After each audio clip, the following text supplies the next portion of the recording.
ప్రతిరోజు మన జీవితంలో ఎదురవుతున్న ఎన్నో సవాళ్లను, ఎన్నో కష్టాలను, ఇబ్బందులను ధైర్యంగా ఎదుర్కొని జీవించాలంటే అనుదినం మనకు దేవుని సత్యవార్త ఎంతో అవసరం. మరి దేవుడు మనకు అనుగ్రహించిన ఎన్నో కృపావార్తలు, శ్రేష్టమైన దైవిక సత్యాలు కలిగిన పరిశుద్ధ గ్రంథం నుండి ఈరోజు మనకు ప్రభువు ఇచ్చిన అమూల్యమైన వాగ్దానాన్ని ధ్యానం చేసుకుందాం. అది ఇర్మియా గ్రంథము 29వ అధ్యాయము 13వ వచనము. మీరు నన్ను వెదకిన ఎడల, పూర్ణ మనసుతో నన్ను గూర్చి విచారణ చేయని ఎడల మీరు నన్ను కనుగొందురు. ఆమెన్. అయితే ఈరోజు వాక్యంలో దేవుడు మనకు ఒక అద్భుతమైన ఒక షరతుతో కూడిన వాగ్దానాన్ని ఇస్తున్నారు. మీరు నన్ను వెతికిన ఎడల నన్ను కనుగొందురు అని. అసలు దేవునిని వెతకడం అంటే ఏమిటి? ఆయన ఎక్కడో దూరంగా మన కంటికి కనపడకుండా కొండల్లోనో గుహల్లోనో దాక్కున్న దేవుడు మాత్రం కాదు. ఆయన మనకెంతో సమీపంగా ఉన్న దేవుడు.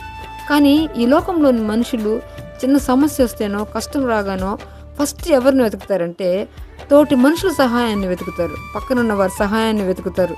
కానీ బైబుల్ మనకు స్పష్టంగా తెలియజేస్తుంది, మనుషులను నమ్ముకునేట కంటే యెహోవాను ఆశ్రయించటం మేలు, రాజులను నమ్ముకునేట కంటే యెహోవాను ఆశ్రయించటం మేలు అని కీర్తనాకారుడు 118వ అధ్యాయము 8వ వచనంలో మనకు జ్ఞాపకం చేస్తున్నాడు.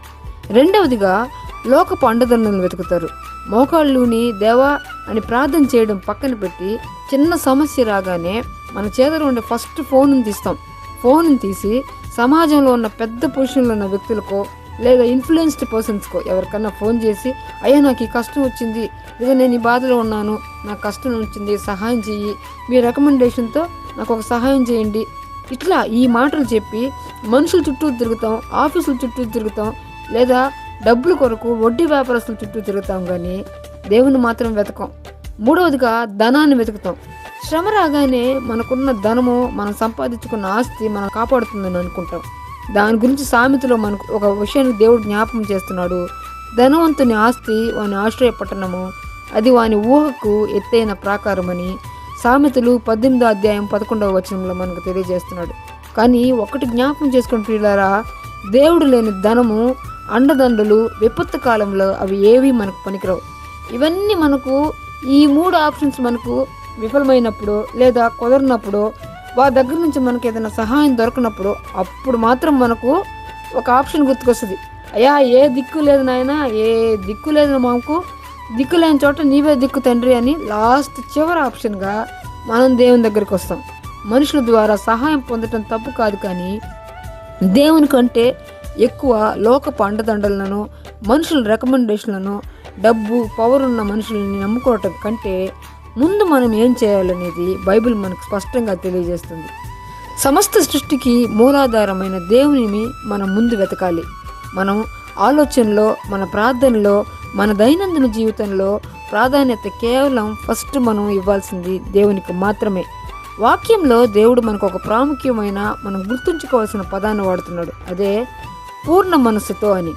దేవుని పైపైన పెదవులతో లోపల వెతకడం కాదు, కానీ సగం మనసుతోనో, లేదా ఈ ప్రార్థన చేస్తే మనకి ఇది జరుగుతుందో లేదో, ఈ పని మనకు అవుతుందో లేదో, ఇది మనకు వస్తుందో లేదో, దేవుడు మనకి ఇస్తాడో లేదో, ఇలాంటి మీమాంసలు, ఇలాంటి చిన్న చిన్న సందేహాలతో పెట్టుకొని ఇలా ప్రార్థన చేయడం కాదు, కానీ పూర్ణ హృదయంతో, పూర్ణ మనసుతో దేవుని వెతకాలి. పూర్ణ మనసుతో అంటే హృదయపూర్వకంగా, సంపూర్ణ నమ్మకంతో, నాకు దేవుడు తప్ప మరొక దిక్కు లేదు, ఆయన తప్ప నాకు వేరే ఆధారం లేదు, ఆయన తప్పక నా మొర వింటాడు, నా ప్రార్థనకు జవాబిస్తాడు, నాకు సహాయం చేస్తాడు అనే సంపూర్ణ సమర్పణతో, విశ్వాసంతో, కన్నీరుతో, నమ్మకంతో ఆయన వైపు తిరగడం. మన దేవుడు హృదయాంతరంగములను పరిశోధించేవాడు. మనం ఏ ఉద్దేశంతో ఆయన సన్నిధికి వచ్చి ప్రార్థిస్తున్నామో ఆయనకు బాగా తెలుసు. ఎప్పుడైతే ఒక విశ్వాసి లోకంలో ఉండే ఆశలను, లోకంలో ఉండే ఆధారాలను పక్కన పెట్టి కేవలం దేవా అని ఆయన అధికారాన్ని మాత్రమే నమ్మి పూర్ణ హృదయంతో ప్రార్థిస్తాడో, అప్పుడు దేవుడు వారికి ఖచ్చితంగా ప్రత్యక్షమవుతాడు, సహాయం ఖచ్చితంగా చేస్తాడు, వారి ప్రార్థన ఆలకిస్తాడు. మనం కలిగిన దేవుడు సజీవమైన వాడు, సత్యవంతుడు, ప్రార్థన ఆలకించేవాడు. నిజంగా ప్రార్థించే వారి మొర తప్పక వింటాడు. ఆయన తన కృపను, తన సన్నిధిని వారికి తప్పక అనుగ్రహిస్తాడు. దేవుడు ఇర్మియా ద్వారానే కాదు, కానీ బైబిల్లో ఎన్నో చోట్ల మనకు స్పష్టంగా సెలవిస్తున్నాడు. 2వ దినవృత్తాంతాల గ్రంథము 15వ అధ్యాయంలో 2వ వచనంలో దేవుని వాక్యం ఇలా హెచ్చరిస్తున్న మనల్ని, మీరు యెహోవా పక్షమున ఉన్న వారైన ఎడల ఆయన మీ పక్షమున ఉండును, మీరు ఆయనను వెతికిన ఎడల ఆయన మీకు ప్రత్యక్షమగును, మీరు ఆయనను విసర్జించిన ఎడల ఆయన మిమ్మల్ని విసర్జించును అని కానీ దేవుడు మనకు దొరకాలి అంటే, ఆయన సహాయం మనకు రావాలి అంటే మనం ఆయన పక్షాన్ని నిలబడాలి, ఆయనను వెతకాలి. దేవుడు మనకు సెలవిచ్చాడు, అడగండి ప్రతిదీ. ఆయన మనకు బైబిల్లో మనకి ఎన్నో వాగ్దానాలు చేశాడు. అయ్యా మీరు నన్ను అడగండి, ఫస్ట్ మీరు నన్ను వెతకండి, నేను దొరుకుతాను. మీరు నన్ను అడగండి, నేను తప్పక చేస్తాను. తలుపును తట్టండి, నేను తీస్తాను. పూర్ణ హృదయంతో, పూర్ణ ఆత్మతో, పూర్ణ విశ్వాసంతో ఆయన ఖచ్చితంగా మనం వెతికినడలా, మనం ఆయన్ని పూర్ణ హృదయంతో ఏదైనా కోరుకున్నాడలా ఆయన తప్పక మన జీవితంలో మనకు సహాయం చేసే దేవుడే అంటున్నాడు. పరిశుద్ధ గ్రంథంలో పూర్ణ మనసుతో దేవుని వెతికి ఆయన దగ్గర నుంచి అద్భుతమైన సహాయాన్ని పొందుకున్న వారి జీవితాలను మనం ఎన్నిటినో చూడొచ్చు.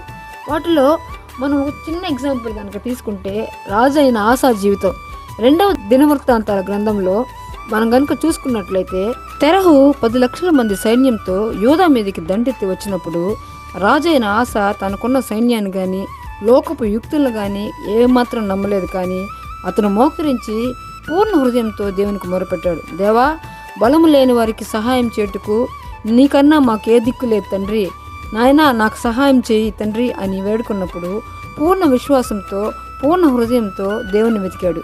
వెతికినప్పుడు ఆ పూర్ణ మనసును బట్టి, ఆయన పూర్ణ హృదయంతో చేసిన ప్రార్థనను బట్టి దేవుడు ఆయన మొర విని ప్రార్థన ఆలకించి ఆ 10 లక్షల సైన్యం నుండి వారికి ఊహించని ఒక గొప్ప విజయాన్ని దేవుడు వారికి అనుగ్రహించాడు. కాబట్టి ప్రియులారా, నీకున్న సమస్యలను చూచి లోకపు మనుషుల చుట్టూ, తాత్కాలిక అధికారుల చుట్టూ, ఆధారాల చుట్టూ తిరుగుతూ నీ సమయాన్ని వృధా చేసుకోకు. సమస్తాన్ని శాసించే మన పరమ తండ్రి వైపు నీ పూర్ణ హృదయంతో తిరుగు. పూర్ణ మనసుతో ఆయన సన్నిధిని వెతుకు. ఆయన వాక్యాన్ని ధ్యానించు. నిన్ను సృష్టించిన నీ దేవుడు నిన్ను ఖచ్చితంగా నీకు సహాయం చేస్తాడు. నీ జీవితంలోని శూన్యాన్ని ఆయన తన కృపతో నింపుతాడు. ఈ గొప్ప దైవిక సత్యాన్ని హృదయంలో ఉంచుకొని మనల్ని మనం దేవుని హస్తాలకు అప్పగించుకుందాం. ప్రార్థన చేసుకుందాం. సర్వాధికారి అయిన మా పరమ తండ్రి, నీకు స్తోత్రాలు చెల్లిస్తున్నాం నాయనా. మీరు నన్ను పూర్ణ హృదయంతో వెతికిన ఎడల నన్ను కనుగొందురు అని ఈరోజు నీ జీవం ఉన్న ఈ మాట ద్వారా మాతో మాట్లాడినందుకై మీకు వందనాలు తండ్రి. అవును నాయనా, లోకపు ఆధారాలు వ్యర్థమైనవి, లోకపు అధికారాలు వ్యర్థమైనవి. నీ సన్నిధి మాత్రమే మాకు శాశ్వతమైన ఆశ్రయం తండ్రి.